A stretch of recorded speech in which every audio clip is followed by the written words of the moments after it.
بسم اللہ الرحمن الرحیم الحمد للہ رب العالمین والصلاة والسلام علی سید الانبیاء والمرسلین وعلی آلہ واصحابہ اجمعین۔ پچھلی نشست میں سیرت النبی علی صاحبہ الصلاۃ والتسلیم کے اس سلسلے میں ہم نے پچھلی نشست میں علی الاعلان نبی صلی اللہ علیہ وسلم نے جو دعوت کا آغاز کیا تھا اس کا ہم نے ذکر کیا،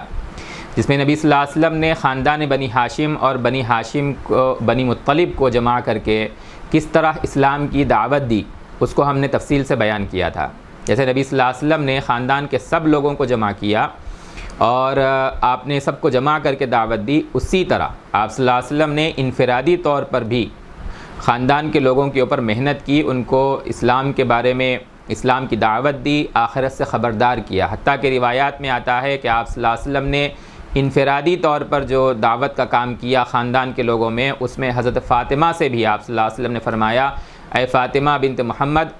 اپنی جان کو دوزخ کی آگ سے بچاؤ، اللہ کی قسم اللہ کے یہاں میں کسی چیز کا مالک نہیں ہوں، بے شک میں جو ہے تمہاری جو رشتہ داری ہے مجھ سے، اس معاملے میں دنیاوی جو حقوق ہیں وہ میں ہر طرح سے ادا کرنے کی کوشش کروں گا، لیکن آخرت کا معاملہ یہ ہے کہ تمہیں اس کے لیے خود محنت کرنا ہوگا۔ مسلم شریف میں یہ حدیث موجود ہے۔ بعض روایات میں ہے کہ نبی صلی اللہ علیہ وسلم نے اپنی پھوپھی حضرت صفیہ کو بھی بالکل اسی طرح سے خطاب کر کے فرمایا کہ اپنے آپ کو جہنم کی آگ سے بچاؤ، قیامت کے دن رشتہ داری کسی کام نہیں آئے گی۔ بہرحال آپ صلی اللہ علیہ وسلم نے جب خاندان کے لوگوں کو دعوت دی اجتماعی طور پر سب کو جمع کر کے، اسی طرح سے آپ صلی اللہ علیہ وسلم نے انفرادی طور پر بھی دعوت دی۔ جب اجتماعی طور پر آپ صلی اللہ علیہ وسلم نے دعوت دی تھی تو اس وقت آپ صلی اللہ علیہ وسلم نے اخیر میں یہ بھی کہا کہ اس دعوت کے کام میں میرا معاون اور مددگار کون بنے گا۔ اس کو ہم نے پچھلی نشست میں تفصیل کے ساتھ بیان کیا کہ آپ صلی اللہ علیہ وسلم نے بنی ہاشم سے جب اسلام کی دعوت آپ نے ان کے پاس سامنے رکھی، اسلام کو قبول کرنے کی آپ نے ان کو دعوت دی، ساتھ ہی آپ صلی اللہ علیہ وسلم نے کہا کہ اس کام کو کرنے کے لیے میری مدد کون کرے گا، حمایت کون کرے گا۔ اس میں حضرت علی کا واقعہ اور اسی طریقے سے ابو لہب کی مخالفت کی جو تفصیلات ہیں اس کو ہم نے ذکر کیا۔ دیکھیے، بنی ہاشم نے آپ صلی اللہ علیہ وسلم کے اس مطالبے پر کہ اس کام میں میری مدد کی جائے،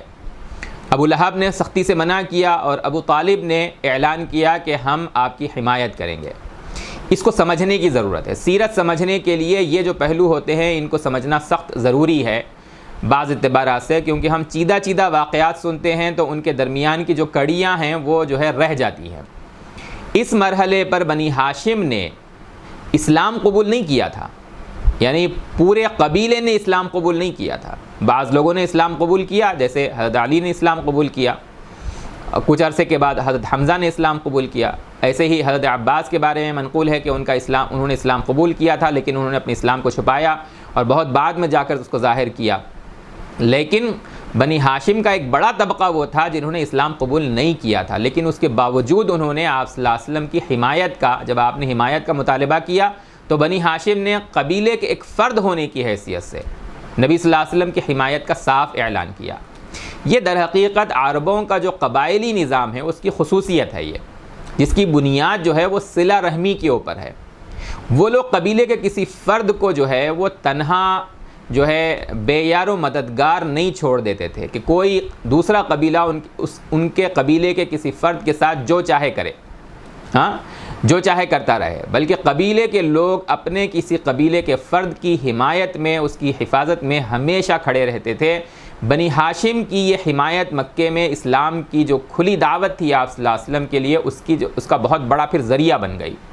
یعنی نبی صلی اللہ علیہ وسلم کو بنی ہاشم کی حمایت سے ایک بہت بڑی کامیابی حاصل ہوئی کہ آپ صلی اللہ علیہ وسلم اب مکہ میں کھلے عام اسلام کی دعوت دے سکتے تھے۔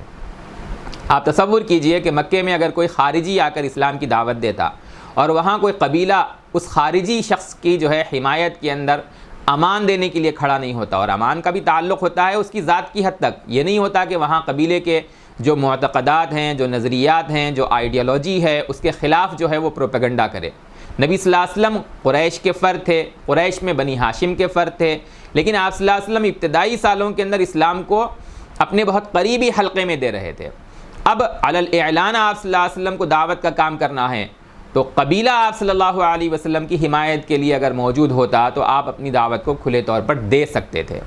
چنانچہ جب بنی ہاشم نے اپنی حمایت کا اعلان کیا، اعلان سے مطلب یہ کہ آپ صلی اللہ علیہ وسلم کے سامنے صاف کیا کہ آپ کے خلاف اگر کوئی کارروائی ہوتی ہے تو ہم آپ کے ساتھ کھڑے ہوئے ہیں۔ اس کے بعد آپ صلی اللہ علیہ وسلم نے جو ہے علل اعلان پورے شہر کو آپ نے دعوت دی۔ وہ جو حکم تھا آپ صلی اللہ علیہ وسلم کو فاصدع بما تؤمر واعرض عن المشرکین، اب آپ صلی اللہ علیہ وسلم نے جو ہے اس دوسرے حکم کی تعمیل کے لیے، پہلا حکم تھا جس کو ہم نے پچھلی نشست میں ذکر کیا کہ انذر عشیرتک الاقربین، اپنے خاندان کے لوگوں کو آپ خبردار کیجئے، اور اب یہ جو دوسرا حکم تھا کہ اب آپ تمام مشرکین کو جو ہے وہ اسلام کی کھلی دعوت دیجئے۔ اس کے لیے آپ نے جو ہے پورے شہر مکہ کے تمام قبائل کو علل اعلان دعوت دینے کے لیے آپ صلی اللہ علیہ وسلم نے اس کو پلان کیا۔ ایک موقع پر آپ صلی اللہ علیہ وسلم کوہ صفا پر چڑھ گئے، آپ صلی اللہ علیہ وسلم نے تمام قبائل کو آواز دی، تمام قبائل کو آپ صلی اللہ علیہ وسلم نے بلایا۔ اس دور میں جو اس دور کا میڈیا تھا، اس دور میں تمام لوگوں کی توجہات کو اپنی طرف مبذول کرانے کا، اپنی طرف متوجہ کرانے کا طریقہ، کوئی بات عام کرنا ہو تو اس کا طریقہ یہ تھا کہ قریش جو ہے وہ ان کا ایک نظام یہ تھا کہ فرض کیجئے کوئی لشکر کسی بستی کے اوپر جو ہے دوسرا کوئی علاقے کا لشکر جو ہے وہ کسی بستی پر حملہ آور ہو رہا ہو، اور بستی کا کوئی شخص جو ہے شہر سے باہر کسی پہاڑی پر ہو یا کوئی باہری حصے میں ہو اور اس لشکر کو وہ دیکھ لیتا ہے، تو وہ شخص بھاگ کر دوڑ کر تیزی کے ساتھ اپنی بستی میں آ کر سب کو متوجہ کرنے کے لیے، اس خطرے سے آگاہ کرنے کے لیے وہ کسی بلند جگہ پر چڑھ جاتا تھا اور ایک بہت زور کی آواز لگاتا تھا یا صباحا کہہ کر۔ تو اور مکے میں سب کو جمع کرنا ہو، یہ تو ہر بستی کے بارے میں میں نے کہا کہ کسی بلند جگہ پر وہ شخص چڑھ جاتا، مکے میں اگر ایسا کرنا ہو تو وہ شخص جو ہے کوہ صفا پر، صفا پہاڑی پر چڑھ کر آواز لگاتا یا صباحا۔ یہ یا صباحا کہنے کی وجہ یہ ہوتی تھی کہ اس زمانے میں عام طور پر بستیوں پر صبح کے جھٹپٹے میں جو ہے وہ دشمن حملہ کرتے تھے، حملہ آور ہوتے تھے، کیونکہ وہ وقت جو ہے وہ نیند کا اور عام طور پر غفلت کا ہوتا تھا۔ تو کسی پہاڑی پر چڑھ کر، اونچی جگہ پر چڑھ کر زور سے جب آواز لگائی جاتی یا صباحا، تاکہ غفلت سے لوگ نکل کر خبردار ہوں اور جو بات خاص پیش آ رہی ہے اس کو سننے کے لیے جمع ہو جائیں۔ بہرحال جب نبی صلی اللہ علیہ وسلم نے آواز لگائی تو تمام قبائل نبی صلی اللہ علیہ وسلم کی دعوت کے اوپر جو ہے وہ جمع ہو گئے۔ آپ صلی اللہ علیہ وسلم کی غرض کیا تھی اس وقت کہ دنیا میں انسان جو غفلت کی زندگی گزار رہا ہے، آخرت کے انجام سے بے پرواہ ہو کر اپنے خواہشات نفس کی پیروی میں جو گروہ، جو انسانی گروہ، جو انسان پڑے ہوئے ہیں، ان سب کو متوجہ کرنے کے لیے جب آپ صلی اللہ علیہ وسلم نے دعوت دینے کے لیے جب آپ نے ارادہ کیا تو اسی طریقہ کار کو اختیار کیا۔ نبی صلی اللہ علیہ وسلم نے جب آواز لگائی تو اس آواز کو سن کر لوگوں نے، جب جو دور کے لوگ تھے جو سمجھ نہیں پا رہے تھے کہ کس نے آواز لگائی ہے، یہ تو پوچھا آپس میں کہ بھئی یہ کون آواز دے رہا ہے؟ تو لوگوں نے کہا کہ یہ محمد ہیں صلی اللہ علیہ وسلم، ان کی آواز ہے۔ تو اس آواز پر قریش کے تمام خاندان اور تمام قبائل جو ہے وہ آپ صلی اللہ علیہ وسلم کی طرف دوڑ پڑے۔ کیوں؟ اس لیے کہ یہ صرف ایک ایسی آواز نہیں تھی جو ہے کسی لشکر سے حملہ آور ہونے والے لشکر یا کسی خاص واقعی کی خبر دینے والا کوئی شخص آواز لگا رہا ہے، بلکہ یہ الصادق الامین کی آواز تھی۔ یہ مکے کے سب سے زیادہ سچے اور بردبار شخصیت کی آواز تھی جو پورے شہر میں تمام قبائل میں یکساں طور پر مقبول تھے، ان کی آواز تھی۔ تو جو خود آ سکتا تھا وہ خود آیا، اور جو نہیں آ سکتا تھا اس نے اپنی طرف سے کسی کو بھیج دیا۔ اور جب سب جمع ہو گئے تو آپ صلی اللہ علیہ وسلم نے قریش کے ایک ایک خاندان کا نام لے کر آپ نے ان کو پکارا، مثلا اے بنی ہاشم، اے بنی عبد المطلب، اے بنی فہر، اے بنی فلاں، اے بنی فلاں۔ پھر آپ نے کہا اگر میں کہوں، جیسے کہ ان کا رواج تھا کہ اگر میں کہوں کہ پہاڑ کے پیچھے ایک لشکر تم پر حملہ کرنے کے لیے تیار ہے، جس پہاڑی پر میں چڑھا ہوں اس کے دوسری طرف جو شہر سے باہر کا حصہ ہے اس پر جو ہے اس میں کوئی لشکر تم پر حملہ کرنے کے لیے تیار ہے، تو کیا تم میری اس بات کی تصدیق کرو گے؟ کیا تم میری بات کو سچ مانو گے؟ لوگوں نے کہا کہ ہاں، ہمیں کبھی آپ سے جو ہے جھوٹ سننے کا تجربہ نہیں ہوا ہے، اس لیے ہم آپ کو سچا سمجھیں گے۔ خاص طور سے جب کہ آپ جو ہے پہاڑی پر ہیں اور دونوں طرف آپ دیکھ سکتے ہیں۔ تب آپ نے فرمایا کہ معاملہ اس سے بھی کہیں زیادہ نازک ہے۔ میں اور تمہاری مثال ایسے ہے جیسے کسی شخص نے دشمن کو دیکھا اور دوڑ کر اپنے عزیزوں کو، جن کو وہ چاہتا ہے، ہوشیار کرنے کے لیے وہ آ گیا تاکہ وہ اپنا بچاؤ کر لیں اور پہلے ہی خبردار ہو جائیں۔ آپ نے فرمایا دشمن کی بات میں نے مثال کے طور پر کہی ہے، اصل معاملہ یہ ہے کہ میں تمہاری جانب عموماً اور پوری دنیا کی جانب، پوری انسانیت کی جانب خصوصاً اللہ کا رسول بنا کر بھیجا گیا ہوں، اور میں آخرت کو بھی بحیثیت رسول ایسے ہی دیکھ رہا ہوں جیسے میں دنیا کو دیکھ رہا ہوں۔ آخرت بھی میرے سامنے ہے اور دنیا بھی میرے سامنے ہے، یہ دنیا کی زندگی میرے سامنے ہے، اور اس کے بعد جو زندگی آنے والی ہے بحیثیت رسول وہ بھی میرے سامنے ہے۔ اچھی طرح سن لو، دنیا کی یہ جو زندگی ہم گزار رہے ہیں یہ ختم ہونے والی ہے، موت آنے والی ہے۔ موت زندگی کا خاتمہ نہیں ہے، بلکہ موت اس زندگی کے بعد، اس دنیاوی زندگی کے بعد آخرت کی زندگی کا آغاز ہے، اور اس آخرت کی زندگی میں ہم سب، تم سب خدا کے حضور حاضر کیے جاؤ گے۔ میں تمہیں اس دشمن سے خبردار کرنے آیا ہوں جو باہر نہیں ہے بلکہ خود تمہارے اندر بیٹھا ہوا ہے۔ میں تمہیں تمہاری زندگی میں گھر کر چکے کفر اور شرک کی سنگینی پر خبردار کرنے کے لیے آیا ہوں۔ تم سب شرک کا ارتکاب کر کے ایک بہت بڑی تباہی کی طرف بڑھ رہے ہو۔ میں تمہیں اس خطرے سے ڈرانے کے لیے آیا ہوں، یعنی اللہ کے ساتھ دوسرے معبودوں کو شریک کرنے، حقیقی معبود سے غافل ہو کر جو زندگی گزار رہے ہو اس کے انجام سے ڈرانے کے لیے آیا ہوں، تمہیں کفر اور شرک کے بدترین انجام سے اور ایک بہت بڑے عذاب سے میں ڈرانے کے لیے آیا ہوں۔ انی نذیر لکم بین یدی عذاب شدید۔ پھر آپ نے جو ہے آخرت کی زندگی کی غفلت کے بارے میں فرمایا، اے قصی، اے بنی ہاشم، اے بنی عبد مناف کی اولاد۔ یہ قصی، ہاشم، عبد مناف، یہ سب جو ہے قریش کے آبا و اجداد کے نام ہیں۔ ان کو خطاب کر کے کہا کہ اے ان کی اولادو، یاد رکھو میں آخرت سے ڈرانے والا ہوں۔ موت بدلہ دینے والی ہے، اس کا چھاپا پڑنے والا ہے، موت سے کوئی بچا ہوا نہیں ہے،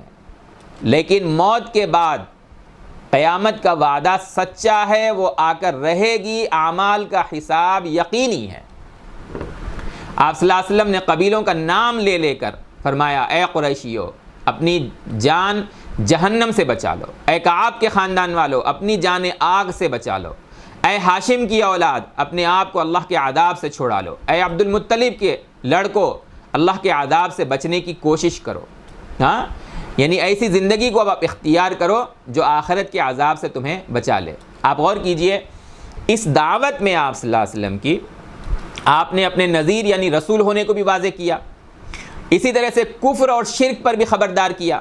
توحید کی بھی آپ نے صاف دعوت دی، اور آخرت کے انجام سے بھی آپ صلی اللہ علیہ وسلم نے ڈرایا۔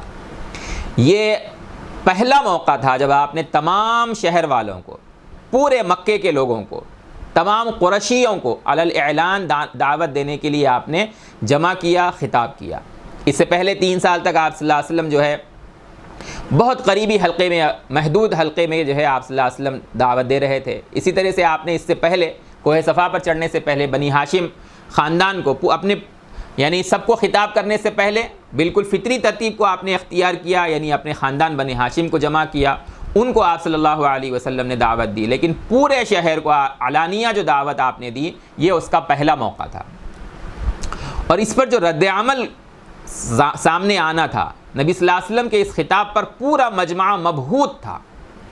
آپ سیرت جب پڑھیں گے تو پتہ چلے گا کہ وہاں پر صرف ایک شخص ایسا ہے جس نے اپنا رد عمل ظاہر کیا ہے، ورنہ پورا مجمع، تمام قبائل آپ صلی اللہ علیہ وسلم کے اس خطاب پر مبہوت تھے، مسحور تھے۔ آپ صلی اللہ علیہ وسلم کی جو شخصیت تھی وہ ایسی ہر دل عزیز تھی، آپ کی سچائی کا جو ہے انہیں اندازہ تھا، آپ کی غیر معمولی صداقت و امانت کا وہ تجربہ رکھتے تھے۔ پھر اس خطاب میں آپ صلی اللہ علیہ وسلم کی شفقت اور آپ کی خیرخواہی کا جو ہے وہ غیر معمولی اظہار ہوا تھا۔ آپ نے جو ہے غفلت کی زندگی سے انہیں خبردار کیا، خواہشات نفس کی جو غلامی میں پڑے ہوئے تھے اس سے باز آنے کے لیے آپ صلی اللہ علیہ وسلم نے انہیں خبردار کیا، اپنے مالک حقیقی اور اپنے حقیقی محسن اور منعم رب العالمین کی عبادت کی جانب انہیں بلایا، توحید کی جانب انہیں بلایا، اللہ کے ساتھ باطل معبودوں کو شریک کرنے پر آپ صلی اللہ علیہ وسلم نے انہیں خبردار کیا۔ پورا مجمع جو ہے تمام قبائل کا اس خطاب پر جو ہے وہ مسحور تھا، کسی کی زبان سے ایک لفظ نہیں نکل رہا تھا۔ لیکن یہاں بھی وہی بدبخت موجود تھا جو اس سے پہلے خاندان بنی ہاشم کی جو نشست تھی اس میں آپ صلی اللہ علیہ وسلم کی مخالفت پر جو شخص کھڑا ہوا تھا، یہاں بھی وہی کھڑا ہوا۔ ابو لہب کہنے لگا نعوذ باللہ تبا لک الہذا جماعتنا، نعوذ باللہ ثم نعوذ باللہ، کتنے سخت الفاظ اس بدبخت نے جو ہے وہ استعمال کیے، گویا اس نے نبی صلی اللہ علیہ وسلم کو بددعا دی، یہ اس بات کے لیے ہمیں تم نے جمع کیا ہے۔ نبی صلی اللہ علیہ وسلم کو خطاب کر کے اس نے کہا تبا لک معاذ اللہ۔ ایک روایت میں یہ بھی ہے کہ اس نے نبی صلی اللہ علیہ وسلم پر جو ہے وہ پتھر اٹھایا کہ تاکہ آپ کو مارے۔ ابو لہب کی اسی طرح کی جو بےہودگیاں ہیں اس پر جو ہے اللہ تعالیٰ کی جانب سے سورہ لہب نازل ہوئی۔ آپ دیکھیے سورہ لہب جو ہے وہ کتنی سخت ترین سورت ہے، کسی شخص کے خلاف میں وعید کے طور پر پورے قرآن مجید میں سورہ لہب سے بڑھ کر کوئی اور سورت جو ہے وہ سخت وعید کے طور پر نہیں ہے، جس میں اللہ تبارک و تعالیٰ کی جانب سے جو ہے اس کی تباہی کا جو ہے اعلان کیا گیا ہے۔ یہ کیوں ہوا؟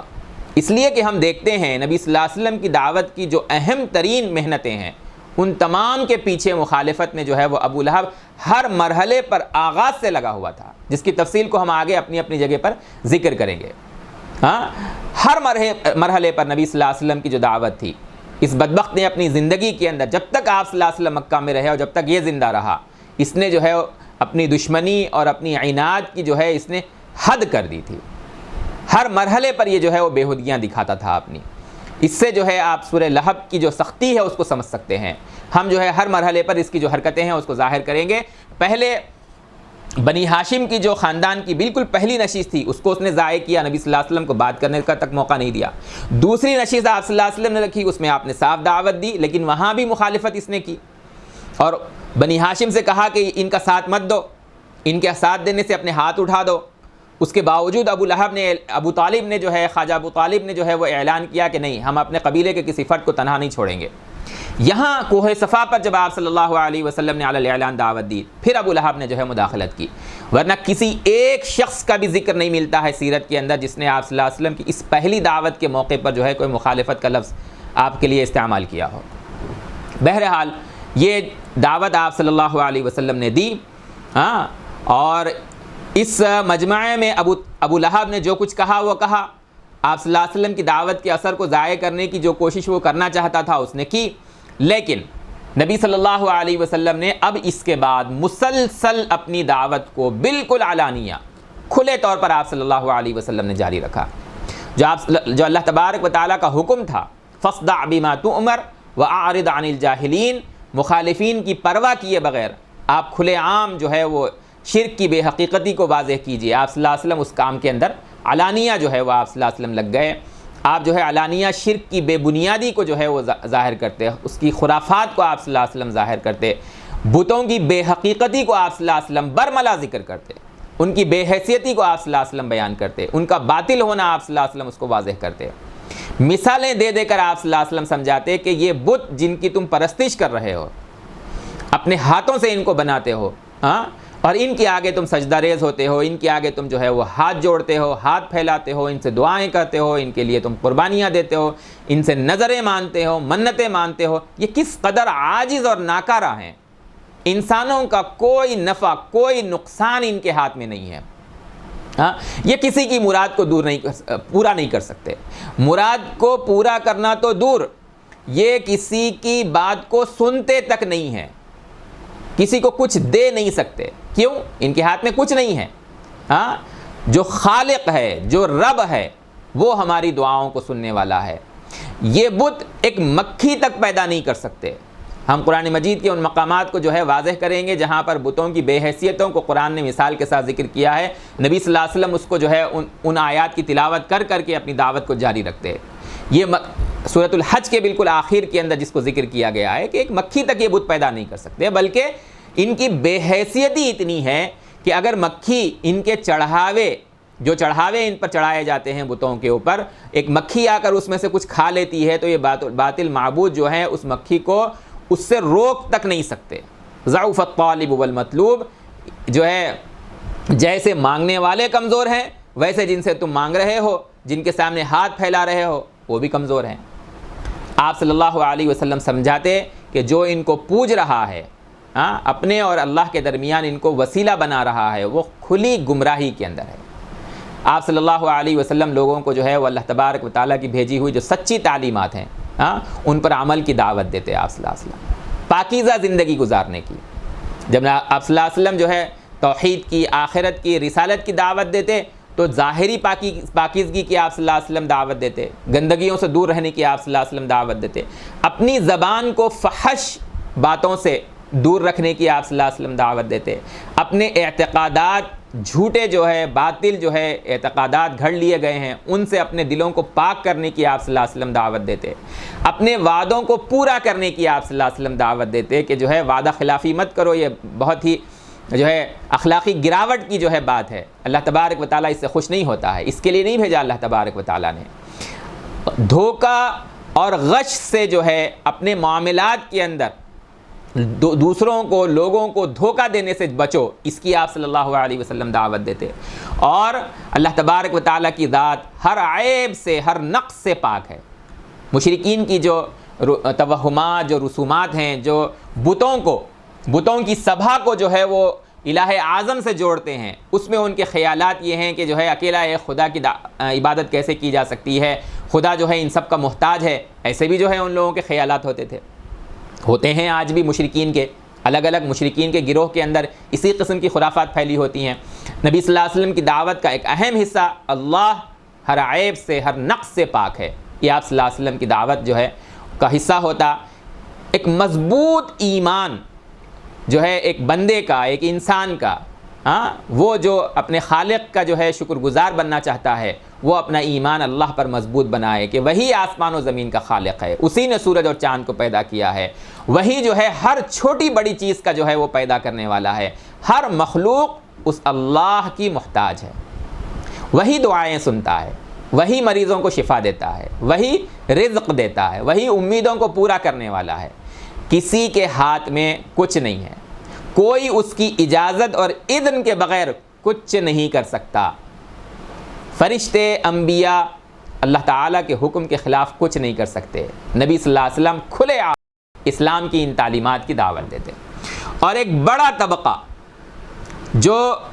شروع میں جو قریبی حلقے کو آپ نے دعوت دی اور اس نے اسلام قبول کیا، اب یہ جو کھلے عام آپ صلی اللہ علیہ وسلم نے دعوت شروع کی تو ایک بڑا طبقہ خاص طور سے نوجوانوں کا جو ہے وہ جو ہے اسلام سے بتدریج متاثر ہو رہا تھا، اور شرک اور جو ہے کفر اور آخرت کی جو زندگی ہے اس سے غفلت جو تھی اس سے دور ہو رہا تھا۔ لیکن جو شرک اور برائیوں کے سرپرست تھے، جو عام طور پر سرداروں کی شکل میں جو ہے ہر معاشرے میں، ہر نبی کے دور میں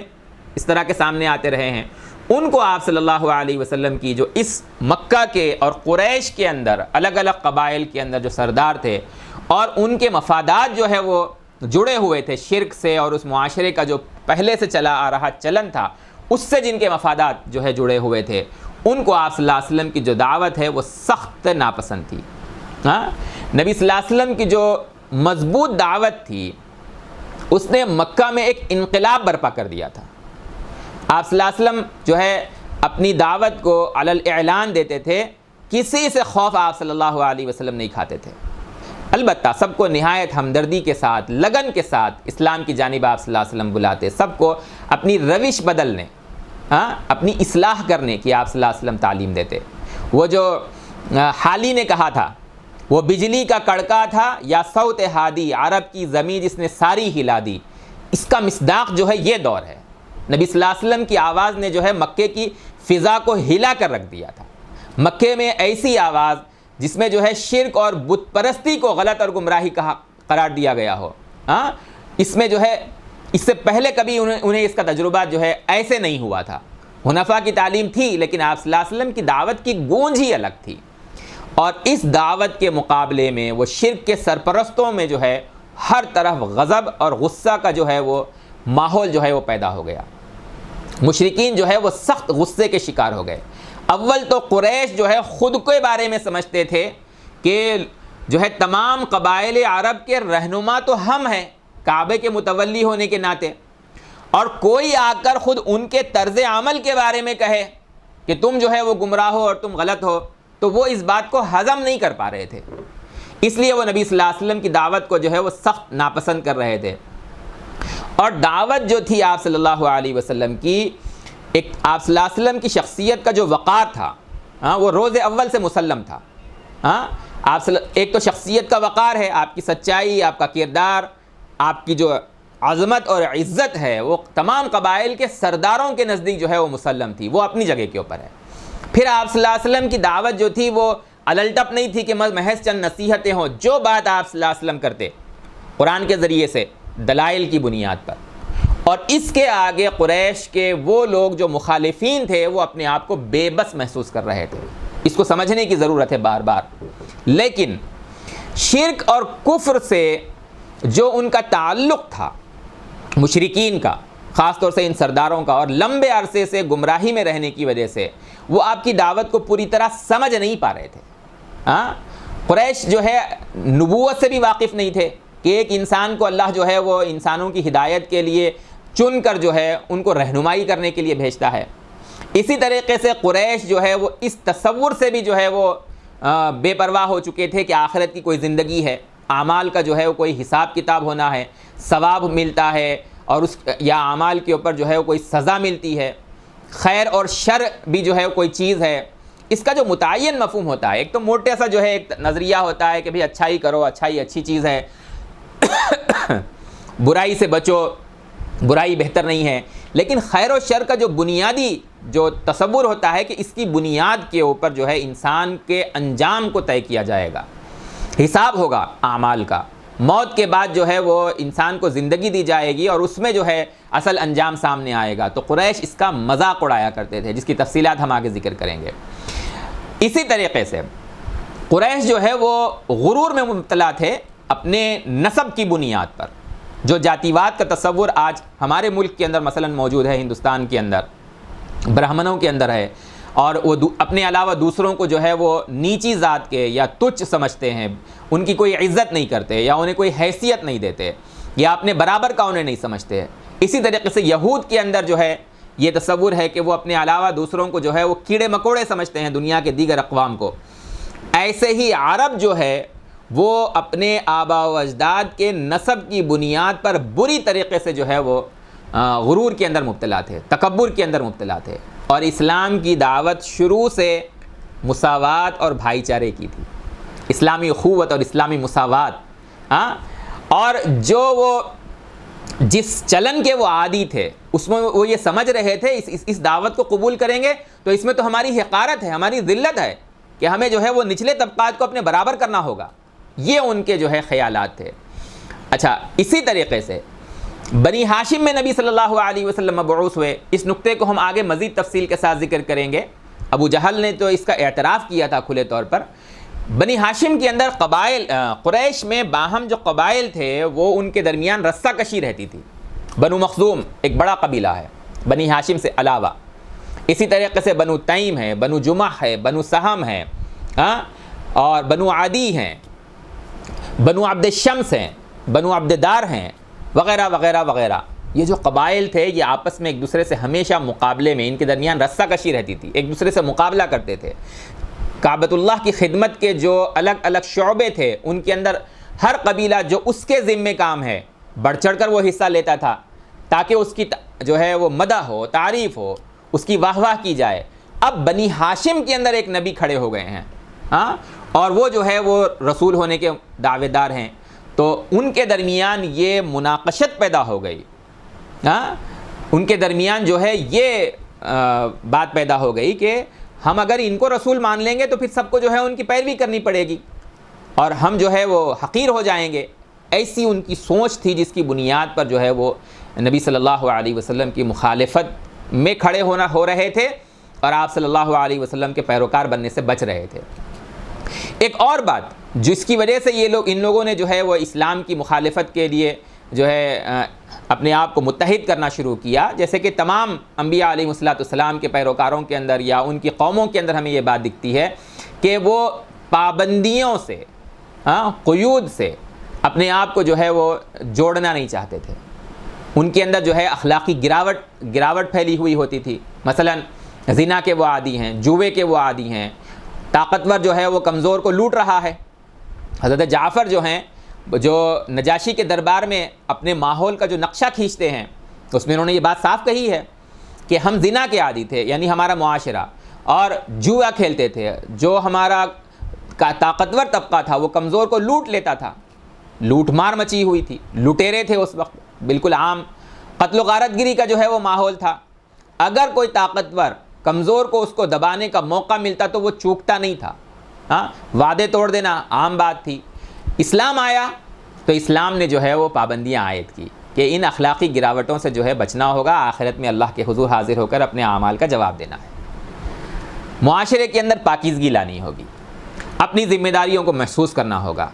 حقوق ادا کرنے ہوں گے، اپنی ذمہ داریوں کو پورا کرنا ہوگا، دوسرے کو دبایا کچلا نہیں جا سکتا۔ طاقتور جو ہے طاقت کے بل پر جو ہے وہ کمزور کو دبا نہیں سکتا، اسلام جو ہے اس کے لیے طاقت بنے گا۔ یہ جو دعوت تھی آپ صلی اللہ علیہ وسلم کی، یہ ان جو ہے بگڑے ہوئے اخلاق کے جو ہے وہ گرے ہوئے لوگوں کو، جو ہے اتفاق سے اس وقت جو ہے سردار تھے اور ہر قوم کے اندر اس طرح سے ہوا کرتے ہیں، وہ متمردین اور جو ہے وہ اکابر مجرمیہ جسے قرآن کہتا ہے، جو ہے وہ لوگ جو ہے اسلام کو سخت ناپسند کر رہے تھے ان اسلام کی خوبیوں کی بنیاد پر۔ اسلام کی ان باتوں کو وہ قبول نہیں کر پا رہے تھے، اور سب سے بڑھ کر مکے کا ہر قبیلہ اخلاقی برائیاں ایک طرف، شرک کی نحوست کے اندر جو ہے وہ مبتلا تھا۔ اخلاقی برائیوں کو وہ چھوڑنا نہیں چاہتے تھے، وہ اپنی طرف اپنی جگہ بات ہے، لیکن بتوں اور بت پرستی سے روکنا ان کو جو ہے وہ سخت گراں گزر رہا تھا۔ جب یہ سنتے تھے کہ یہ جو بت ہیں یہ بیکار محض ہیں، ان کے ہاتھ میں کچھ نہیں ہے، نفع و نقصان کا مالک صرف اللہ ہے، سب کچھ وہی دیتا ہے، وہی دعائیں سنتا ہے، ان بتوں کو پکارنا، ان کے آگے جھکنا ایک بیکار عمل ہے، باطل عمل ہے، تو وہ بہت غضبناک ہو جاتے تھے۔ حالانکہ نبی صلی اللہ علیہ وسلم نے قرآن کے دلائل سے، نبوی علوم سے اپنی دعوت جو ہے وہ دلیل کی بنیاد پر دی، دلائل کی بنیاد پر دی۔ قرآن ہمیشہ کہتا ہے قُلْ هَاتُوا بُرْهَانَكُمْ إِن كُنتُمْ صَادِقِينَ، یہ ہمارے دلائل ہیں، یہ ہمارے سلطان ہیں، یہ ہمارے براہین ہیں، اگر تمہیں اس کی مخالفت کرنا ہے تو دلیل دو۔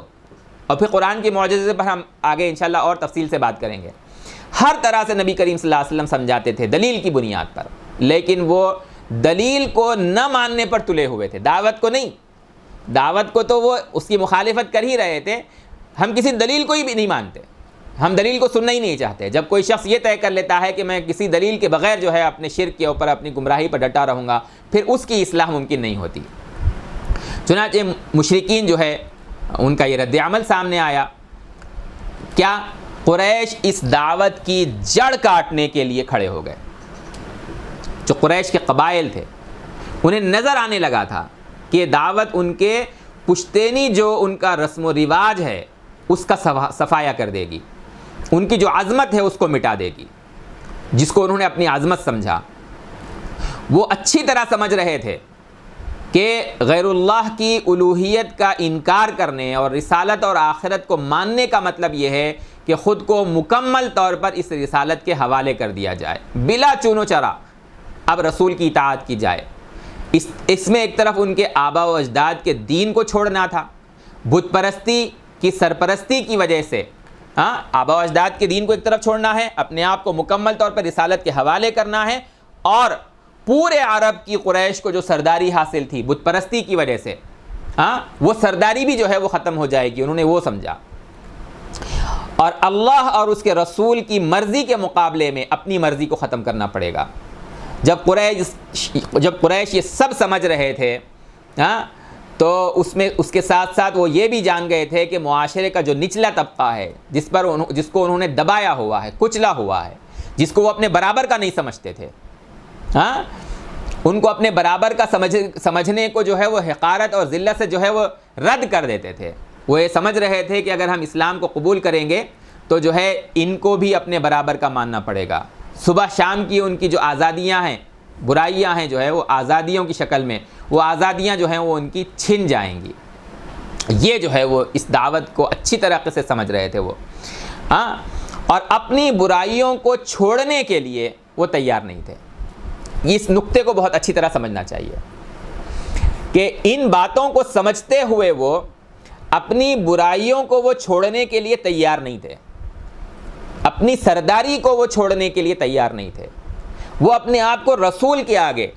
اسلام کے آگے، قرآن کے آگے، اللہ کے آگے جھکانے کے لیے تیار نہیں تھے. ایسا نہیں تھے کہ بات ان کو سمجھ میں نہیں آ رہی تھی، بات بہت اچھی طرح سے وہ سمجھ رہے تھے.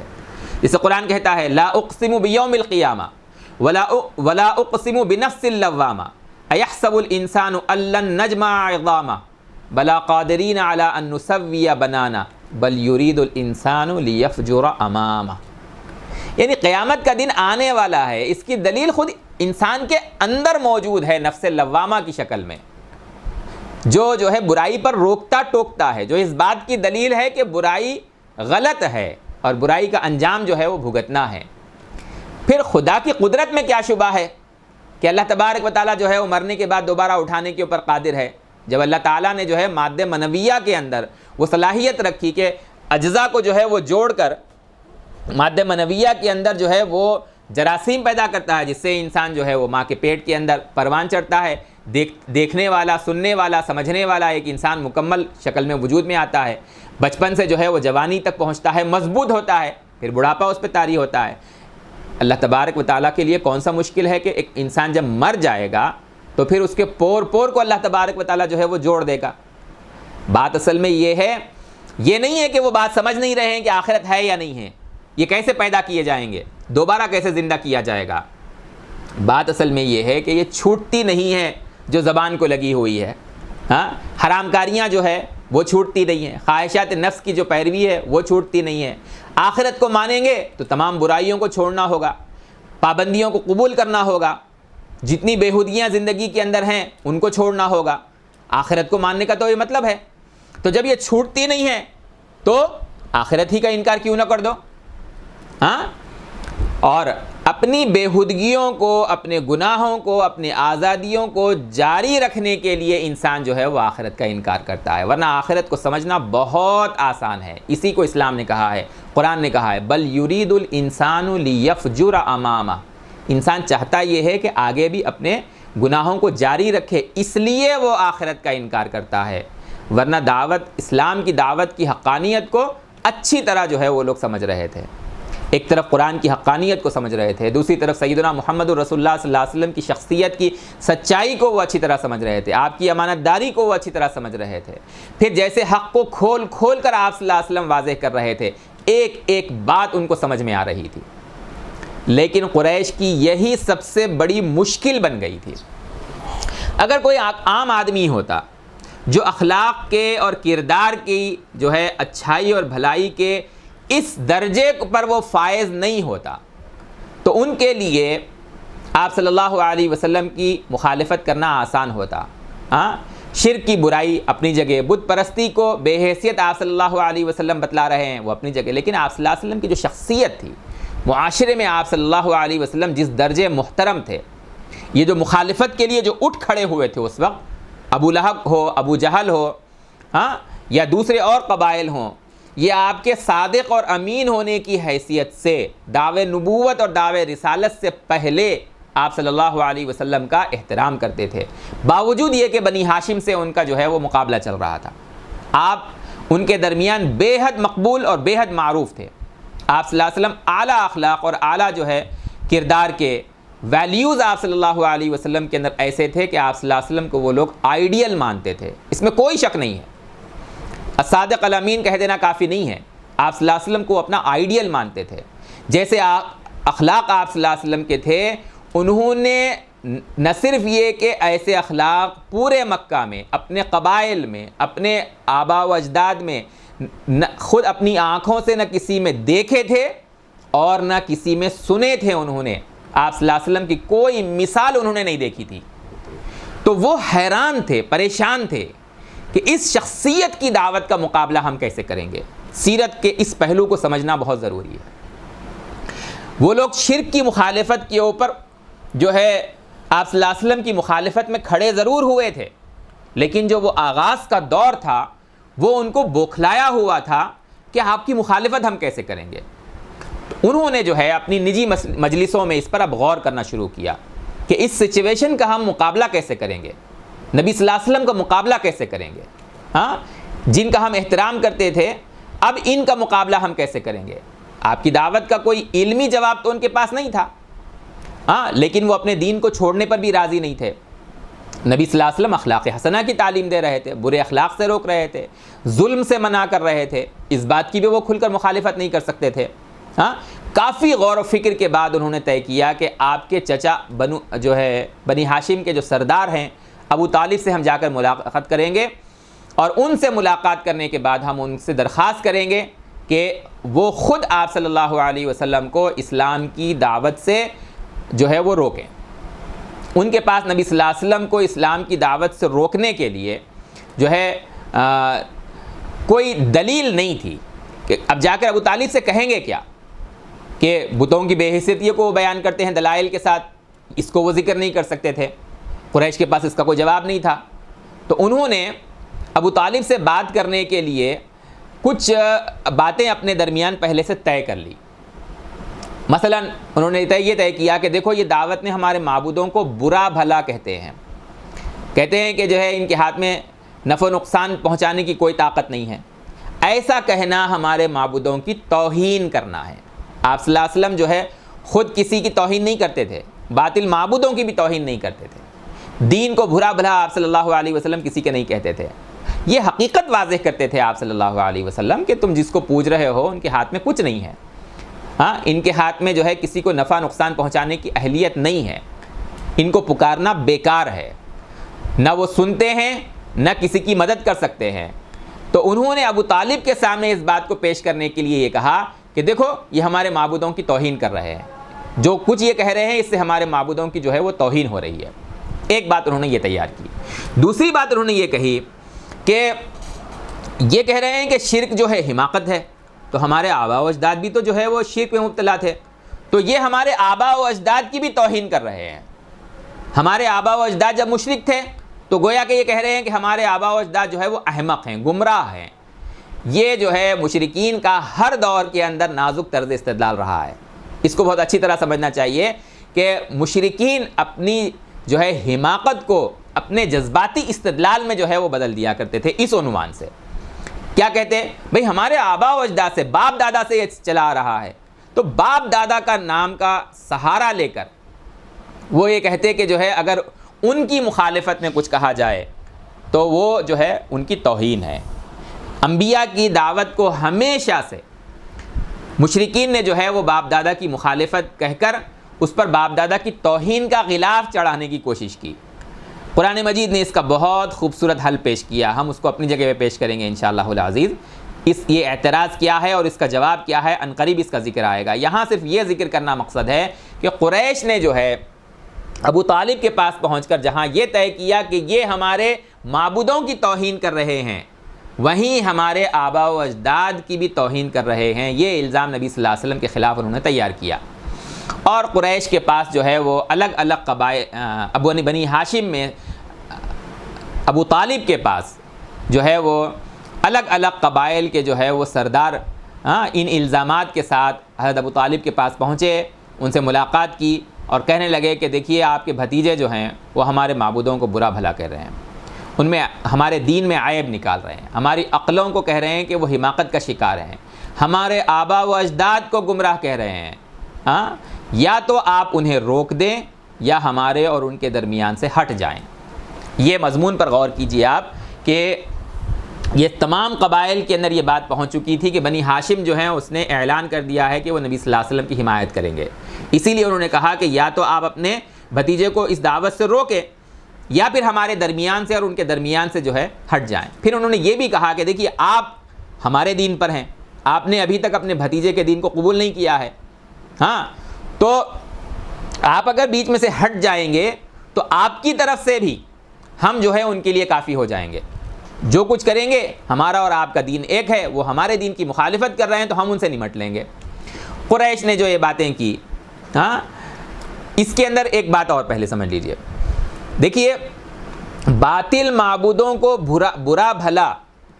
اسلام جو ہے وہ کہتا ہے کہ دوسروں کے معبودوں کو برا بھلا مت کہو.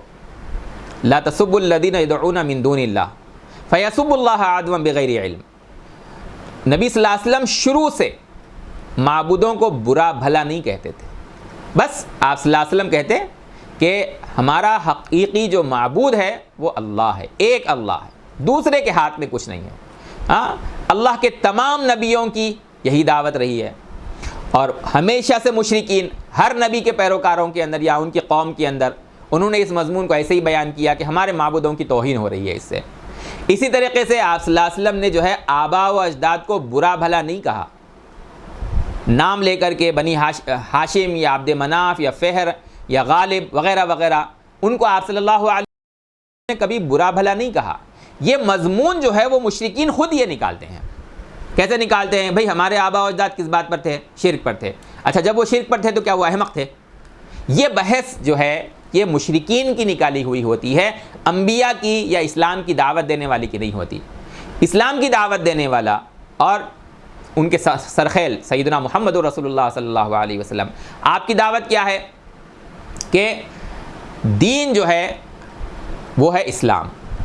جس میں بنیاد ہے ایک اللہ کی عبادت کرنا. آباء و اجداد اگر کسی غلطی پر تھے تو ہم اس غلطی کو دہرائیں، اس سے جو ہے ہمیں بچنا ہے. اس کو بھی ہم قرآن مجید کے آیتوں سے ہم آگے ذکر کریں گے انشاءاللہ العزیز. تو نبی صلی اللہ علیہ وسلم اور انبیاء علیہ السلام شرک کی بے حیثیتی اور بے بنیادی کو بیان کرتے ہوئے جو دلائل دیتے ہیں، اس بحث کا اور اس آرگیومنٹ کا جو ہے وہ مشرکین مقابلہ نہیں کر سکتے تھے، نہیں کر سکتے ہیں اور نہیں کر سکیں گے. تو وہ اس کو بدلتے تھے یا بدلتے ہیں، کنورٹ کر دیتے ہیں. کس بات میں؟ کہ جو ہے ہمارے آباء و اجداد کی توہین کی جاتی ہے، کی جا رہی ہے، ہمارے آباء و اجداد کو احمق اور گمراہ قرار دیا جا رہا ہے، ہماری عقلوں کو حماقت زدہ قرار دیا جا رہا ہے، وغیرہ وغیرہ وغیرہ. بہرحال قریش نے ابو طالب سے جب یہ باتیں کی اور نبی صلی اللہ علیہ وسلم کی حمایت سے ہٹنے کا مطالبہ کیا تو ابو طالب نے ان سے جو ہے وہ نرمی سے بات کی، انہیں سمجھا بجھا کر جو ہے ان کے غصے کو ٹھنڈا کیا، انہیں شانت کیا اور بھیج دیا. لیکن ابو طالب نے نبی صلی اللہ علیہ وسلم سے اس موقع کے اوپر کوئی بات نہیں کی کہ یہ قریش کے لوگ آئے تھے اور تمہارے مخالفت میں بات کر رہے تھے، تمہیں دعوت دینے سے روک رہے تھے. اس مرحلے کے اوپر ابو طالب نے نبی صلی اللہ علیہ وسلم سے کوئی بات نہیں کی. آپ صلی اللہ علیہ وسلم اپنی دعوت کو پھیلانے کے لیے جو ہے وہ آزاد رہے اور آپ اپنے کام کو کرتے رہے، اپنی دعوت میں آپ صلی اللہ علیہ وسلم مصروف رہے. اب ایک قریش کے لیے دوسری بڑی مصیبت آ گئی. ایک تو یہ کہ جب آپ صلی اللہ علیہ وسلم نے علی الاعلان دعوت دی، ہاں، تو آپ صلی اللہ علیہ وسلم کی شخصیت، آپ کا کردار، آپ کی سچائی، آپ کی صداقت، آپ کی امانت اور آپ کی مقبولیت ان کے درمیان جو تھی، ایک وہ دوسرے آپ صلی اللہ علیہ وسلم کی دعوت کی جو معقولیت ہے، اس کے جو دلائل ہیں، اس کا وہ مقابلہ نہیں کر سک رہے تھے، اس سے وہ پریشان تھے. اب ایک مصیبت یہ آئی کہ کھلے عام دعوت دینے کے کچھ ہی وقفے کے بعد، کچھ ہی مہینوں کے اندر جو ہے حج کا موسم آ گیا. آپ صلی اللہ علیہ وسلم جو ہے جب کوہ صفا پر آپ نے سب قبائل کو جمع کر کے آپ نے دعوت دی، تو اس کے کچھ دنوں کے بعد موسم حج جب آیا تو اب قریش کو پھر تشویش شروع ہو گئی، ہاں، کہ موسم حج قریب آ رہا ہے اور اب عرب کے وفود جو ہے وہ حج کرنے کے لیے آئیں گے. آپ حج کے لیے یہ مت سمجھیے جیسے کہ آج حج کے لیے جو ہے بہت زیادہ کچھ کر لیا تو 40 دن پہلے چلے گئے، ہاں، اور مدینے تک محدود رہے اور جا کر مسجد نبوی کے اندر جو ہے عبادات کر لی، مکۃ المکرمہ کے اندر مسجد حرام کے اندر جا کے عبادات کر لی، کچھ زیارتیں وغیرہ ہو گئی اور انہوں نے جو ہے وہ عبادات کر لیں اور واپس آ گئے. اس زمانے میں حج کا مطلب کیا تھا، حج پر آنے والے لوگوں کا مطلب کیا تھا، اس کو سمجھنے کی ضرورت ہے. تو موسم حج جب آنے والا تھا تو انہوں نے دیکھا کہ اب جو اسلام کی دعوت عام ہو گئی ہے اور الگ الگ قبائل کے اندر لوگ اسلام قبول کرنے والے پھیل رہے ہیں، اور محمد صلی اللہ علیہ وسلم کی شخصیت، پھر آپ کی دعوت کی قوت اور قرآن مجید، ان سب سے مل کر جو ہے ان کے لیے مصیبت کھڑی ہو گئی تھی ان کے خیال میں، ہاں، اس کا وہ مقابلہ کیسے کریں گے. تو انہوں نے جو ہے یہ طے کیا کہ جتنے بھی عرب قبائل آ رہے ہیں ان کے مقابلے میں ان کا سامنا ہونے کے بعد ہمیں ان کے سامنے ایک ایسی بات کہنی چاہیے جو عرب آپ صلی اللہ علیہ وسلم کی مخالفت میں سمجھ جائیں اور آپ کے دین کو قبول نہ کریں۔ میں نے بالکل شروع میں کہا تھا، یاد ہوگا آپ کو، کہ عرب جو ہے جب آتے تھے تو شوال سے ہی حج کے لیے آنا شروع کر دیتے تھے۔ شوال کا مطلب کیا ہے؟ آج مثال کے طور پر ہم رمضان ختم ہونے کے بعد عید الفطر جو مناتے ہیں وہ شوال کی جو ہے وہ پہلی تاریخ ہے، وہ شوال کا پہلا دن ہے، شوال کے مہینے کا پہلا دن ہے وہ اسلامی کیلنڈر کے اندر۔ عربوں کے اندر جو ہے مہینوں کے تو یہی نام تھے پہلے سے بھی، تو شوال جو ہے وہ مہینہ ہوتا تھا جب حجاج آنا شروع ہو جاتے تھے الگ الگ قبائل سے، اور سوق عکاظ ان کا ایک بہت بڑا بازار لگتا تھا، جس بازار کی جو ہے وسعت اور اس کے پھیلاؤ کو ہم اپنے الفاظ کے اندر بیان نہیں کر سکتے کہ اس میں کس طرح کے جو ہے وہ کام ہوا کرتے تھے۔ اس کا ایک چھوٹی سی جھلک ہم پیش کر سکتے ہیں صرف۔ تو سوق عکاظ کے اندر یہ جمع ہوتے، اس کی تفصیلات میں نے جو ہے شروع میں ذکر کی ہے کہ طائف کے راستے کے اوپر جو ہے مکہ سے طائف کے سمت کے اندر جو ہے یہ بازار لگتا تھا، پورا ایک مہینہ یہ سوق عکاظ کے اندر جو ہے اپنا گزارتے تھے الگ الگ قبائل آ کر۔ وہاں سے نکل کر سوق عکاظ سے یہ نکل کر جو ہے وہ مجنہ میں جو ہے وہ پھر آتے تھے۔ وہاں پر جو ہے ذوالقعدہ کی 20 تاریخ تک 20 دن شوال میں عکاظ میں رہتے تھے، مکمل مہینہ، اور شوال کے بعد ذوالقعدہ میں 20 دن جو ہے وہ سوق مجنہ کے اندر وہ گزارتے تھے، اور پھر اس کے بعد میں ذی المجاز سوق کے اندر جو ہے وہ منتقل ہوتے تھے،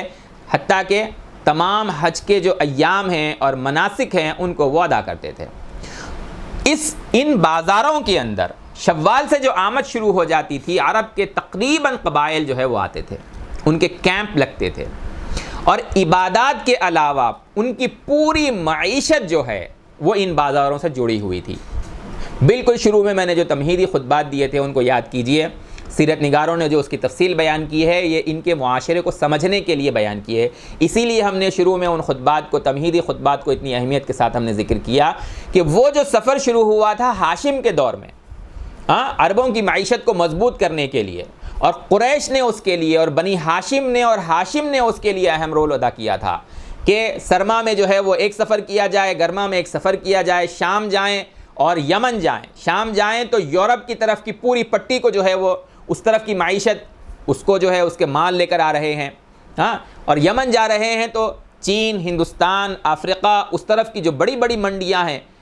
وہ جو سلکی ایک روڈ ہے اس کے جو ہے وہ بازار سے مال کو اٹھا کر وہ لے کر آ رہے ہیں، تو وہ جو بیچتے تھے وہ اس مال کو یمن سے اٹھا کر شام میں لے جاتے تھے، شام سے لے جا کر یمن میں بیچتے تھے، اور شام اور یمن سے حاصل کیا ہوا مال یہ عکاظ کے بازار کے اندر، شوال کے اندر، ذوالقعدہ کے اندر، اور جو ہے ایام حج تک جو ہے وہ پورے قبائل عرب کے لیے جو ہے وہ یہاں پر پیش کیے جاتے تھے۔ یہاں بڑی بڑی منڈیاں لگتی تھیں۔ آپ تصور کیجئے کہ اتنے بڑے پھیلاؤ کی معیشت کو وہ ان بازاروں میں کیسے سمیٹتے ہوں گے، کیا اس کی نوعیت ہوگی۔ اسی کو میں نے کہا تھا کہ اس کو مکمل طور پہ بیان کرنا جو ہے وہ مشکل ہے، ہم صرف اس کی جھلک دکھا سکتے ہیں۔ انہی بازاروں کے اندر اس معیشت سے ہٹ کر بڑی بڑی عدالتیں لگتی تھیں، جن قبائل کو اس دور کے اندر جو ہے وہ اہمیت حاصل تھی، سرداری حاصل تھی، وہ جو ہے ان کے بین القبائل ان کے کچھ اختلافات ہیں، یا قبیلے کے اندر ان کے جو ہے وہ کچھ اختلافات ہیں، ان کے سیاسی امور جو ہے وہ طے کرنا ہے، تو انہی ایام کے اندر جو ہے اس کے لیے میٹنگز ہوتی تھی، ملاقاتیں ہوتی تھی، تعلقات بنتے تھے، فیصلے ہوتے تھے، عدالتیں لگتی تھی۔ پھر اسی طریقے سے ادب اور شاعری کی محفلیں جو ہے اس میں سجتی تھی، شعر پیش کیے جاتے تھے، اور اسی طریقے سے جو ہے وہ ان کے جو ہے کلچرل پروگرام جو ہے وہ منعقد ہوتے تھے۔ اس میں ایک بہت اہم ترین ان کی پریکٹس تھی کہ وہ جو ہے جو ان کے ادب اور شاعری کی نشستیں جو ہے وہ جمتی تھیں، اس میں جو سب سے بہترین کلام کو پیش کیا جاتا وہ اس کے آگے جو ہے اپنا سر جھکاتے تھے۔ جیسا کہ اس زمانے میں آپ اس کی مثال اگر دیکھنا چاہیں تو کسی بھی فیلڈ کے جو ایوارڈ فنکشنز ہوتے ہیں اور اس میں بیسٹ جو ہے اس کے ایوارڈ دیے جاتے ہیں، اسی طریقے سے ان کے دور میں یہ ہوتا تھا کہ وہ کلام پیش کرتے تھے، اپنا ادبی کلام، منظوم کلام، شاعری، قصائد وہ اپنے پیش کرتے تھے، اور ان کی جو جیوری ہوتی تھی اس فن کے ماہرین ہوتے تھے، جس کلام کو وہ سب سے اعلیٰ مانتے تھے اس کو وہ اس طرح سے ایوارڈ دیتے تھے، عملاً اس کے آگے وہ سجدہ ریز ہو جاتے تھے۔ یہ ساری باتیں جو ہے یہ عکاظ میں، مجنہ میں اور ذوالمجاز جو اسواق تھے ان کے، اس کے اندر لگتے تھے، اور یہ ہے شوال، ذوالقعدہ اور ذی الحج۔ قریش کے لیے مصیبت یہ کھڑی ہو گئی کہ آپ نے علی الاعلان دعوت دی، اور کچھ ہی دنوں کے بعد جو ہے وہ حج کے لیے جو ہے وہ موسم آ گیا۔ اب اس پر آپ غور کیجئے کہ حج کا سرپرست کون ہے؟ قریش ہیں۔ قریش کے الگ الگ قبائل کے اندر جو ہے وہ ذمہ داریاں بٹی ہوئی ہیں۔ جو آنے والے قبائل ہیں ان کے میزبان ہیں، تو اس سے آپ قریش کی اہمیت کا اندازہ لگا سکتے ہیں۔ اور پھر ان میں خاندانی اعتبار سے، مال کے اعتبار سے نہیں، نسب کے اعتبار سے بنی ہاشم کی بڑی اہمیت تھی۔ عبد المطلب کا خاندان جو کعبے کے جو ہے وہ متولی تھے، ابرہہ کے دور میں جو متولی تھے حضرت عبد المطلب تھے، تو نبی صلی اللہ علیہ وسلم اسی بنی ہاشم خاندان کے ہیں۔ انا النبی لا کذب انا ابن عبد المطلب، نبی صلی اللہ علیہ وسلم کہہ رہے ہیں۔ تو اب قریش کی جو ہے وہ بے چینی بڑھ رہی ہے کہ جیسے ہمارے قبائل کے اندر بنی ہاشم میں جو ہے اسلام قبول کرنے والے بڑھ رہے ہیں، بنو مخزوم میں بڑھ رہے ہیں، بنو عبدالدار، بنو عبد شمس میں بڑھ رہے ہیں، بنو جمح، بنو سہم میں بڑھ رہے ہیں، بنو زہرہ میں بڑھ رہے ہیں۔ جب آپ صلی اللہ علیہ وسلم حج کے موسم میں تمام قبائل آئیں گے، اور بنی ہاشم کا ایک فرد، کعبے کے متولی کے خاندان کا ایک فرد وہ بتوں کی برائی کر رہا ہے، اسی سے تو ہماری سرداری ہے۔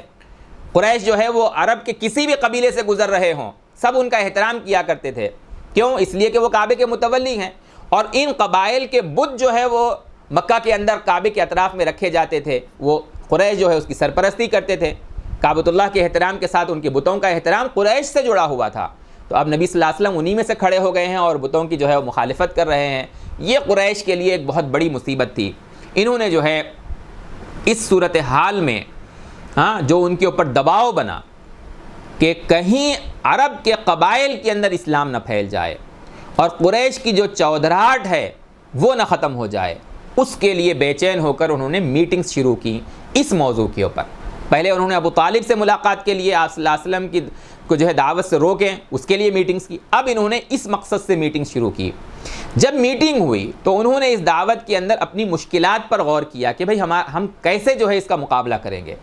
بار بار میں اس کو ذکر کروں گا کہ آپ صلی اللہ علیہ وسلم کی شخصیت اور آپ کا کردار، آپ کی سچائی ان کی جو ہے سب سے بڑی مشکل تھی، کیونکہ آپ پورے قبائل عرب کے اندر معروف تھے۔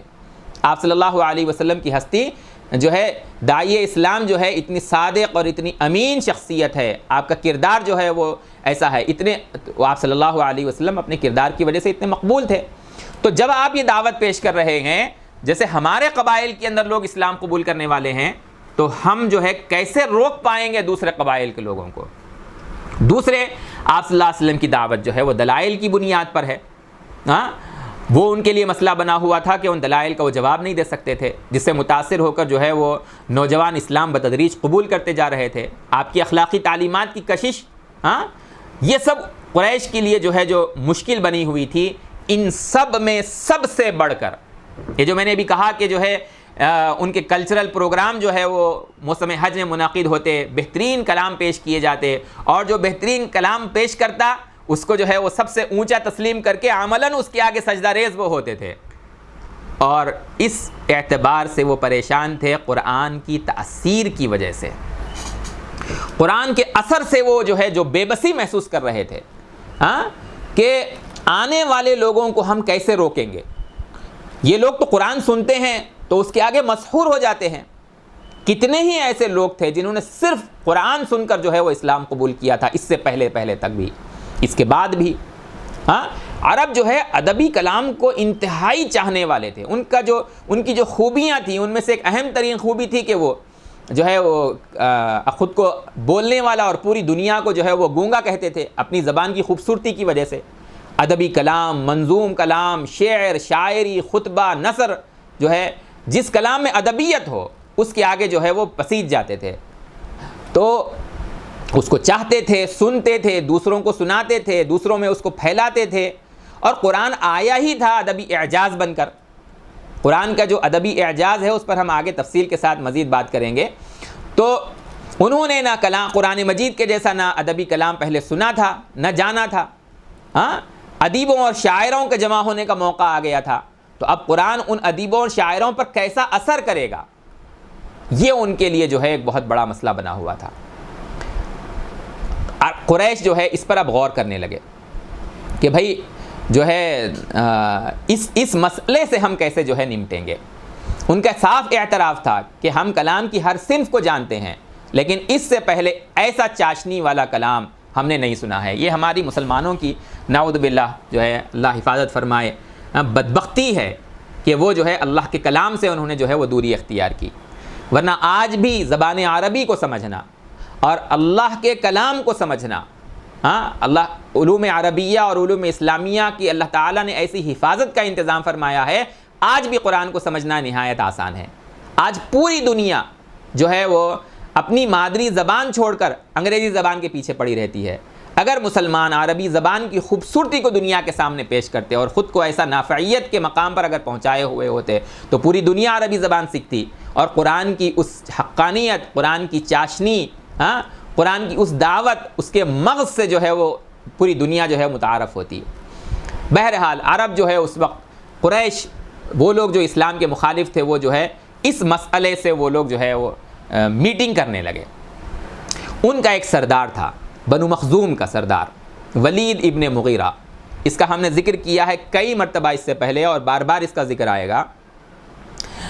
اس سے پہلے ہم نے اس کا ذکر کیا تھا مثال کے طور پر کعبۃ اللہ کی تعمیر کے وقت۔ تو کعبۃ اللہ کی تعمیر کے وقت جو ہے سب سے پہلے جس نے تعمیر کرنے کے لیے، منہدم کرنے، جس نے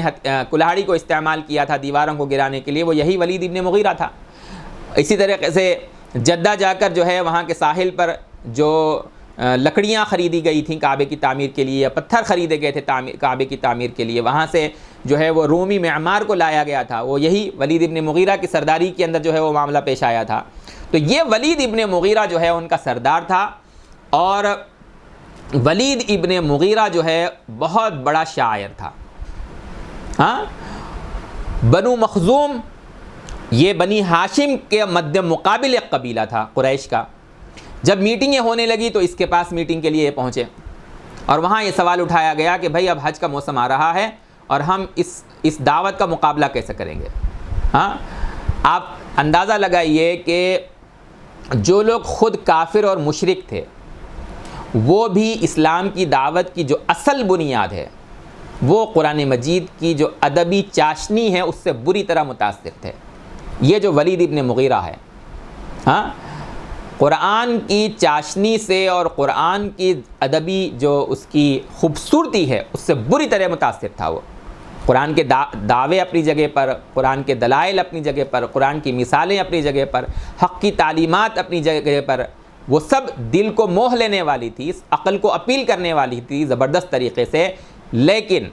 قریش کے لیے جو ہے وہ آنے والے موسم میں، حج کے موسم میں، قرآن اور نبی صلی اللہ علیہ وسلم کی جو دعوت ہے، قرآن کی بنیاد پر تشویش کی وجہ بنی ہوئی تھی۔ ولید ابن مغیرہ کے پاس جب یہ لوگ سب جمع ہوئے تو انہوں نے جو ہے آپس میں مشورہ کیا کہ بھائی اب ہم کیا کہیں گے، ہم کو ایک بات کہنی ہے محمد کے خلاف صلی اللہ علیہ وسلم۔ انہوں نے کہا محمد ابن عبداللہ کے خلاف ہمیں ایک زبان رہنا ہے، متحد رہنا ہے، تاکہ لوگوں کے درمیان ہماری بات پہنچے تو وہ بکھری ہوئی نہ ہو۔ اپنے آپ کو جو ہے ایک رائے پر متحد کر لو، آپس میں اختلاف مت کرو، ورنہ پھر لوگ کیا کریں گے، ہم بکھری ہوئی باتیں کریں گے تو پھر لوگ ہماری جو ہے مخالفت کریں گے یا ہمیں جھوٹا سمجھیں گے۔ تو کوئی ایک بات ایسی طے کر لو کہ جس پر ہم متحد ہو کر آنے والے قبائل کے سامنے اسلام کے بارے میں، محمد صلی اللہ علیہ وسلم کے بارے میں وہی بات رکھیں گے۔ تو ان لوگوں نے کہا ولید ابن مغیرہ سے تم ہی بولو کیا کہنا چاہیے۔ تو ولید ابن مغیرہ نے کہا کہ نہیں، میں سن رہا ہوں، تم تجاویز رکھو کہ کیا کہنا چاہیے۔ تو انہوں نے کہا کہ ایسا کرتے ہیں کہ ہم کہیں گے کہ یہ کاہن ہے۔ انہوں نے کہا کہ ولید ابن مغیرہ نے کہا کہ نہیں، یہ بات چلنے والی نہیں ہے، کہانت والی اور کاہنوں والی کوئی بات جو ہے وہ محمد کے اندر نہیں ہے۔ صلی اللہ علیہ وسلم۔ کاہن جس طرح سے اول جول حرکتیں کرتے ہیں وہ جو ہے، اور جس طرح کے جھوٹ گھڑتے ہیں، جس طرح کے جو ہے مسجع باتیں وہ کرتے ہیں، وہ محمد صلی اللہ علیہ وسلم میں نہیں ہے۔ کوئی اور بات بولو، کوئی اور تجویز دو۔ کچھ لوگوں نے کہا کہ پاگل کہیں گے، تو اس پہ غور کرنے کے بعد اس نے کہا کہ نہیں، جنون کو بھی ہم جانتے ہیں، لوگ بھی جنون کس چیز کا نام ہے اس کو جانتے ہیں، جنون والی کوئی بات ان کے اندر ہے نہیں۔ جب ہم کہیں گے کہ وہ مجنون ہے، لوگ دیکھیں گے کہ مجنون والی کوئی بات ان کے اندر ہے نہیں، تو آپ کی بات کو وہ جھوٹا سمجھیں گے۔ تو پھر دوسروں نے کہا، بعض لوگوں نے کہ ایسا کہتے ہیں، ہم شاعر کہتے ہیں، شاعر ہے جو ہے جو لوگوں کو بہکا رہا ہے۔ تو ولید نے کہا دیکھو میں شعر کی، میں بھی اور آپ بھی جو ہے ہر صنف کو جانتے ہیں، رجز کو جانتے ہیں، حجز کو جانتے ہیں، قرید کو جانتے ہیں، مقبوض جانتے ہیں، مبسوط جانتے ہیں، ان کا کلام شعر نہیں ہے۔ آنے والے جو ہے وہ ایک سے ایک بڑا ادیب اور شاعر ہے، جب ہم کہیں گے کہ وہ شاعر ہیں تو وہ ان کے کلام کو شعر کے اصولوں پر پرکھیں گے، اور وہ اس کو نہ پا کر تمہاری بات کو پھر جھوٹا سمجھیں گے۔ تو کسی نے کہا کہ ایسا کہتے ہیں کہ ساحر ہیں، وہ جادوگر ہیں۔ تو ولید ابن مغیرہ نے کہا کہ دیکھو جادوگروں کو ہم جانتے ہیں، کیسی ان کی حالت ہوتی ہے۔ جب ہم یہ کہیں گے کہ وہ جادوگر ہیں تو لوگ پرکھیں گے اس بات کو کہ جادوگروں کی کوئی بات ان میں ہے یا نہیں ہے، اور محمد صلی اللہ علیہ وسلم کی جو شخصیت ہے، ان کی شخصیت کی جو کشش ہے، اور جادوگروں کی کوئی بات ان میں نہیں ہے، تو پھر وہ آپ کو جھوٹا سمجھیں گے۔ پھر ولید نے کہا کہ خدا کی قسم جو کلام وہ پیش کر رہے ہیں، ان لہو لحلاوہ، اس میں ایک غیر معمولی چاشنی ہے، وان علیہ لطلاوہ، ایک غیر معمولی اس کے اوپر جو ہے تر و تازگی کا رنگ ہے، اور اس کے اوپری حصے کے اندر جو ہے وہ ایک غیر معمولی جو ہے وہ مثمر، غیر معمولی پھل ہے وہ، اور اس کا جو اندرونی حصہ ہے معنی کے اعتبار سے مغز سے بھرا ہوا ہے۔ جو کچھ تم کہہ رہے ہو یہ باتیں چلنے والی نہیں ہے۔ ایک روایت میں ہے کہ اس نے اسی وقت یہ کہہ دیا کہ دیکھو قریب ترین بات ہم یہ کہہ سکتے ہیں کہ ساحر آدھی بات مت کہو، بلکہ یہ کہو کہ وہ ایسی جادوئی بات کرتے ہیں کہ ایک انسان کا جو ہے اپنے باپ، اپنے خاندان، اپنے بھائیوں سب سے جھگڑا ہو جاتا ہے، ایک انسان اپنی بیوی سے، اپنے خاندان سے جو ہے وہ ٹوٹ جاتا ہے۔ یعنی جو اسلام قبول کرنے والے تھے، اسلام کا رنگ ان کے اندر ایسا آ رہا تھا کہ خاندان شرک کے اوپر ان کو مجبور کرتا، اور وہ لوگ جو ہے توحید کے اوپر ڈٹے رہتے۔ خاندان جو ہے وہ آزادی کی زندگی کی طرف بلاتا کہ گھر کا چولہا جلانا ہے، یہ پابندیاں اگر تم قبول کرو گے، حلال و حرام کی اور اخلاقی پابندیاں، اس کے اندر دنیاوی زندگی چلنے والی نہیں ہے، مصیبتیں آئیں گی۔ لیکن اسلام ماننے والے کے اندر آخرت کی زندگی، اللہ کے آگے جواب دینے کا جو ہے وہ رنگ ہے، تو وہ دنیا کے ہر نقصان کی قیمت کے اوپر جو ہے وہ اسلام پر عمل کرتا تھا۔ تو خاندان کے درمیان جو اختلافات ہو رہے تھے، ایک انسان کا اپنے باپ سے، اپنے بھائی سے، اپنی بیوی سے، اپنے جو ہے قبیلے کے لوگوں سے ایک اختلاف شروع ہو گیا تھا وہاں پر، اسلام پر عمل کی وجہ سے، ان کی سچائی کی راہ کو اختیار کرنے کی وجہ سے یہ لوگ برائی کے راستے کے اوپر چل رہے ہیں، تو یہ ایک اختلاف تو کھڑا ہوگا یہ۔ تو ولید نے کہا کہ وہ ایسے جادوگر ہیں کہ ان کی بات مان کر ایک انسان کا اپنے خاندان والوں سے اور اپنے رشتہ داروں سے جھگڑا شروع ہو جاتا ہے، وہ اپنے خاندان والوں سے لڑنے لگتا ہے۔ اور یہ بات اسی وقت اسی نشست میں طے ہو گئی کہ ساحر کہیں گے ایسے جو اپنے خاندان والوں سے لڑا دیتا ہے۔ لیکن بعض روایات میں یہ ہے کہ ولید نے اس وقت جہاں یہ کہا کہ بڑی چاشنی ہے اس کلام کے اندر، بڑا رنگ ہے، بڑی تر و تازگی ہے اس کلام کے اندر، جو ہے پھلدار جو ہے یہ کلام ہے، اور اس کے اندر جو ہے معنوی مغز ہے، اس نے صاف کہہ دیا اسی وقت کہ یہ کلام کسی انسان کا نہیں ہے۔ بڑا شاعر تھا وہ، بڑا ادیب تھا وہ، کلام مجید کے اعجاز کو وہ سمجھ تھا، اور وہ اپنی اوقات اور اپنی حیثیت کو بھی اس کلام کے آگے سمجھ رہا تھا کہ اس جیسا کلام پیش کرنا ہمارے بس سے باہر ہے۔ تو اس نے صاف کہہ دیا کہ یہ کسی انسان کا کلام نہیں ہے۔ آپ اندازہ کیجئے میٹنگ ہو رہی ہے اس بات کی کہ محمد صلی اللہ علیہ وسلم کا مقابلہ کیسے کریں گے، قرآن کی مخالفت کیسے کریں گے، اسلام کی مخالفت کیسے کریں گے، اور وہاں بیٹھے ہوئے کفار و مشرکین، قریش کے سردار مخالفین ہیں، لیکن قرآن کے قصیدے جو ہے وہ پڑھ رہے ہیں۔ اور قریش کے سرداروں میں ولید ابن مغیرہ کے اس تبصرے سے بڑی بے چینی پھیل گئی۔ ولید ابن مغیرہ کا معاملہ جو ہے آپ سمجھیے کہ وہ قرآن سے شروع سے جو ہے وہ متاثر تھا۔ ایسے اور بھی لوگ تھے جو قرآن سے متاثر تھے،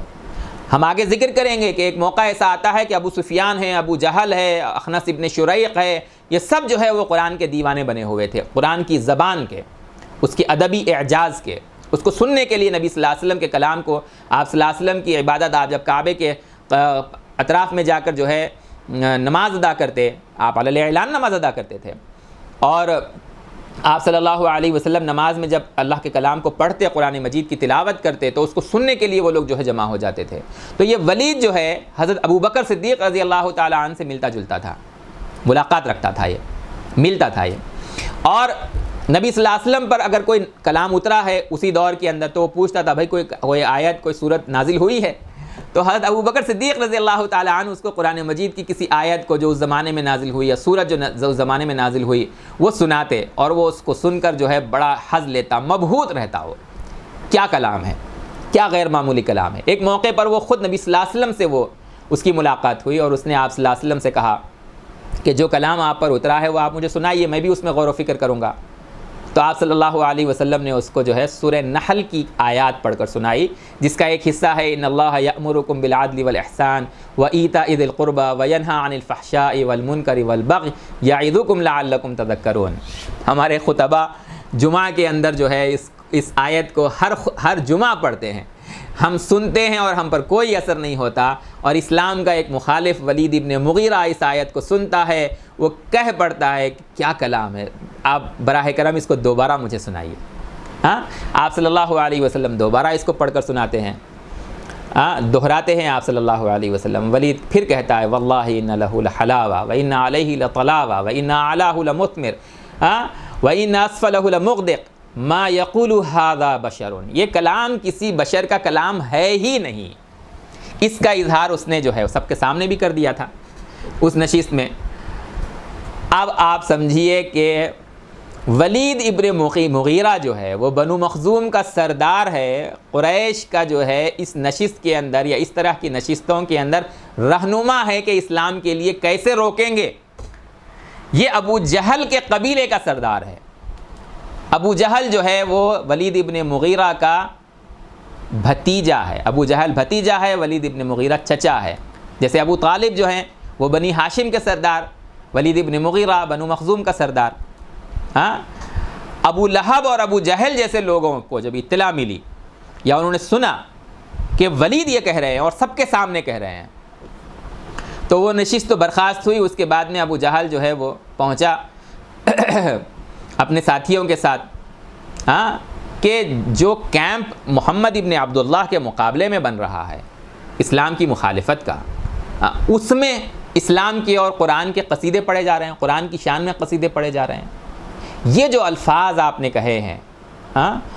کہ بڑا چاشنی ہے اس کے اندر اور بڑی تازگی ہے اس کے اندر، وہ اپنی جگہ، لیکن یہ کیا کہہ رہے ہیں، یہی ہضم نہیں ہو رہا ہے، یہ تعریف ہضم نہیں ہو رہی ہے۔ چجائے کہ آپ کہنے لگیں کہ ما یقول ھذا بشر، یہ کسی انسان کا کلام ہی نہیں ہے،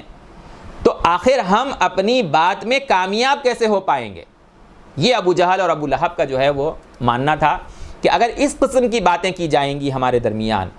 تو پھر اسلام کی مخالفت یا اسلام کو پھیلنے سے ہم روک نہیں پائیں گے۔ وہ آئے ابو لہب اور ابو جہل جو ہے وہ ولید ابن مغیرہ کے پاس، خاص طور سے ابو جہل جو ہے ولید ابن مغیرہ کے پاس آیا، اپنے چچا کے پاس، یہ کیا کہتے پھر رہے ہیں آپ؟ اور اس نے اپنی بات کہی کہ اس طرح سے تو جو ہے ہم اسلام کی مخالفت نہیں کر پائیں گے، اسلام کو روک نہیں پائیں گے۔ ولید نے کہا دیکھو میں کلام کی ہر صنف سے واقف ہوں، تم میں سب سے زیادہ واقف ہوں، اور جو کلام محمد پیش کر رہے ہیں